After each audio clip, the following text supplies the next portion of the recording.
Assalamualaikum warahmatullahi wabarakatuh. Di mata pelajaran teknologi layanan jaringan kali ini, yang pertama yang akan kita bahas yaitu mengenai komunikasi data. Jadi yang pertama akan kita bahas yaitu tentang komunikasi data. Sebelum kita tahu tentang apa itu komunikasi data, kita akan membahas dulu tentang komponen utama dalam komunikasi itu apa saja. Jadi, komponen utama dalam komunikasi itu ada komunikator, komunikan, media atau saluran komunikasi, dan feedback atau umpan balik. Bisa kita lihat pada gambar di samping. Komunikator atau pengirim pesan atau sender atau bisa dibilang sebagai pembicara itu adalah seorang yang mengirim pesan, menyampaikan informasi seperti yang terlihat pada gambar. Yang berdiri di depan itu adalah seorang komunikator, dan komunikan adalah penerima pesan atau receiver atau bisa dibilang sebagai audiens yang mendengarkan pembicara tersebut. Sedangkan media atau saluran komunikasi bisa kita lihat pada gambar. Contoh media yang digunakan itu adalah mikrofon agar suara dari pembicara dapat terdengar kepada seluruh audiens yang ada di depan. Feedback atau umpan balik yaitu respon, tanggapan, atau jawaban atas pesan dari komunikator kepada komunikan. Jadi adanya feedback itu ketika misalnya komunikator memberikan pertanyaan, lalu komunikan menjawab pertanyaan tersebut, bisa secara verbal maupun nonverbal. Maksud dari verbal yaitu dengan kata-kata, sementara dengan nonverbal itu misalnya dengan ekspresi wajah, mengangguk, atau dengan tersenyum. Jadi dengan seperti itu adanya umpan balik antara komunikator dengan komunikan. Sekarang kita lanjut jenis-jenis komunikasi. Jadi yang pertama itu ada komunikasi secara verbal atau lisan. Komunikasi verbal adalah penggunaan bahasa untuk mentransfer informasi melalui berbicara, dan ini adalah salah satu jenis yang paling umum sering digunakan selama presentasi, konferensi video, dan panggilan telepon, rapat, dan percakapan 1-on-1. Komunikasi verbal penting karena efisien dan digunakan sehari-hari ya. Seperti terlihat pada gambar di samping, seorang calon pembeli motor dan penjual motor, adanya percakapan di antara mereka atau komunikasi di antara mereka. Nah, untuk komunikasi nonverbal atau isyarat, yaitu penggunaan bahasa tubuh, gerak tubuh, dan ekspresi wajah untuk menyampaikan informasi kepada orang lain.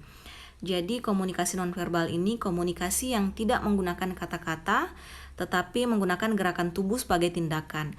Misalnya menggunakan tangan untuk menunjuk atau meminta sesuatu, dengan tatapan untuk mengekspresikan bahwa tidak suka atau suka, dengan senyuman atau dengan mimik wajah atau ekspresi wajah.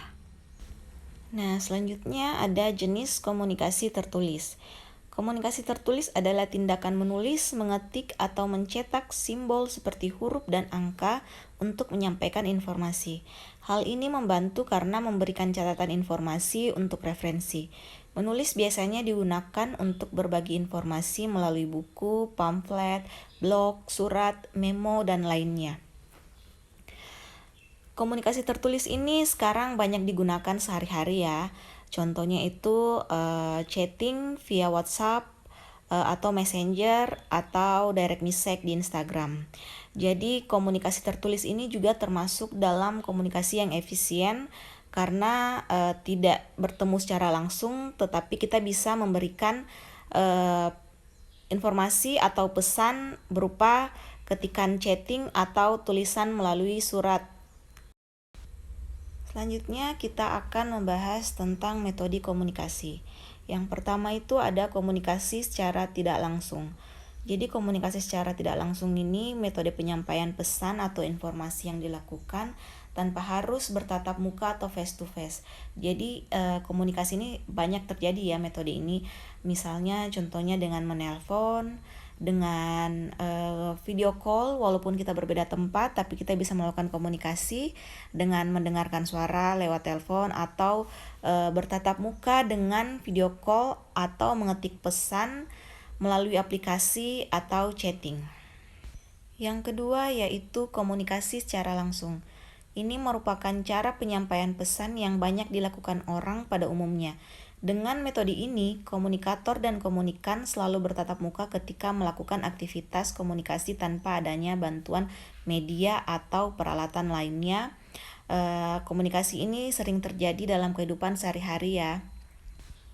Nah, setelah kita membahas tentang komponen utama komunikasi, jenis-jenis komunikasi, serta metode komunikasi, selanjutnya kita akan masuk pada pengertian komunikasi data. Jadi, komunikasi data merupakan bentuk komunikasi yang secara khusus berkaitan dengan transisi atau pemindahan data antara komputer-komputer, komputer dengan piranti-piranti lain dalam bentuk data digital yang dikirimkan melalui media komunikasi data. Komunikasi data saat ini menjadi bagian dari kehidupan masyarakat karena telah diterapkan dalam berbagai bentuk aplikasi, misalnya komunikasi antar komputer yang populer dengan istilah internet, handphone ke komputer, handphone ke handphone, komputer atau handphone ke perangkat lain misalnya printer, fax, telepon, kamera video, dan lain-lain.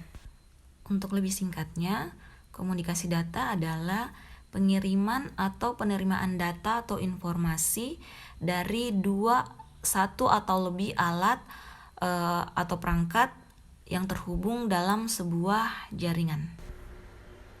Baiklah, selanjutnya kita akan membahas tentang model komunikasi data. Yang pertama, komunikasi data simplex satu arah.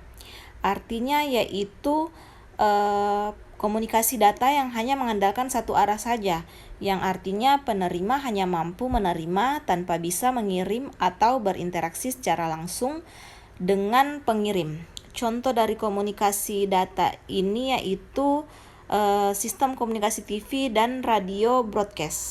Yang kedua yaitu komunikasi data half duplex atau dua arah bergantian. Jadi komunikasi half duplex ini berkomunikasi dua arah secara saling bergantian. Jadi saat terjadi komunikasi antara A dan B, saat A mengirim informasi atau berbicara, maka B akan menerima informasi atau mendengarkan. Begitupun dengan sebaliknya. Dan contoh media yang menggunakan media ini adalah radio walkie-talkie. Dan yang ketiga adalah komunikasi data full duplex atau dua arah bisa bersamaan. Dalam komunikasi full duplex, dua pihak yang saling berkomunikasi akan mengirimkan informasi dan menerima informasi dalam waktu yang sama, dan umumnya membutuhkan dua jalur komunikasi. Selanjutnya kita akan membahas tentang komponen komunikasi data. Yang pertama yaitu sumber data. Sumber data yakni tempat utama di mana kumpulan data sekaligus informasi dapat dimunculkan kemudian dikirimkan. Sumber data juga bisa diartikan sebagai sumber asal dari suatu perangkat yang berfungsi untuk menginput data serta mengirimkannya ke tujuan penerima data. Kalau dalam komunikasi tadi, komponen utama ada komunikator, nah bisa dibilang sumber data ini adalah komunikator. Lalu yang kedua ada transmitter. Komponen penting selanjutnya yakni transmitter yang fungsinya untuk memproses beragam informasi data sebelum dikirimkan lewat media tertentu. Setelah data tersebut diolah menjadi kategori teks tertentu, maka akan diubah dan dikirimkan melalui perangkat lain dalam bentuk sinyal analog. Kemudian dikirimkan dan disalurkan kepada perangkat sebagai penerima data. Dalam bentuk fisiknya dapat berupa komputer personal yang dapat mengolah segala bentuk informasi atau data, atau secara khusus dapat berupa pesawat telepon untuk komunikasi dengan informasi dalam bentuk suara atau voice. Dan yang ketiga adalah media pengiriman atau sistem transmisi. Sistem transmisi yakni media yang fungsinya membawa sinyal dari sumber transmitter menuju penerima. Bentuk dari sistem transmisi seperti sebuah jalur yang sangat beragam, ada yang tunggal dan ada juga yang cukup kompleks. Kalau dalam komponen komunikasi tadi, Jadi transmitter ini sama dengan media tadi, media pembawa dari pesan atau informasi atau komunikasi yang sedang berlangsung. Yang keempat, penerima. Komponen penting selanjutnya yakni perangkat yang dimiliki oleh penerima data atau informasi. Perangkat tersebut berfungsi untuk menerima sinyal yang telah dikirimkan transmisi. Lalu selanjutnya yang kelima, pengirim dan tujuan. Pada komponen ini menangkap informasi yang dihasilkan oleh penerima. Informasi yang diterima oleh perangkat tujuan selanjutnya diubah menjadi jenis informasi yang sama dengan informasi yang dikirimkan. Software aplikasi digunakan untuk menjembatani informasi ini menuju pengguna jaringan komputer. Jadi sekian pembahasan kita tentang komunikasi data, dan untuk selanjutnya kalian bisa tunggu untuk video lainnya mengenai materi pelajaran teknologi layanan dan jaringan. Sekian dan terima kasih untuk perhatiannya, dan jangan lupa di subscribe channel ini serta di komen dan di share. Terima kasih.